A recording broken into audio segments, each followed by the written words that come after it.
Saudi अरब airlines की Boeing 740 उड़ान, जिसमें 312 यात्री सवार थे, दिल्ली से जेद्दा के लिए उड़ान भर रही थी। इसी समय कजाकिस्तान एयरलाइंस का इल्यूशन इल 76 विमान, जिसमें 37 लोग सवार थे, दिल्ली में उतरने की तैयारी कर रहा था।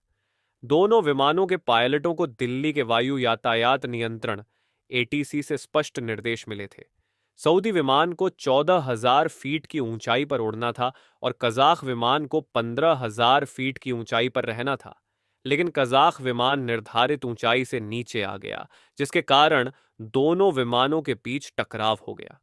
कजाक पायलट ने ऊंचाई बनाए रखने में त्रुटि कर दी और 15,000 फीट के बजाय 14,000 फीट पर आ गया, जहां सऊदी विमान उड़ रहा था।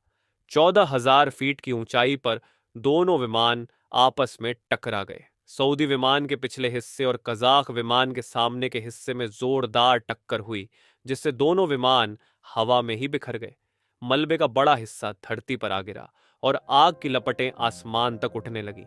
इस भीषण टक्कर में 349 लोगों की जान चली गई और यह दुनिया की सबसे घातक हवाई टकराव दुर्घटनाओं में से एक बन गई।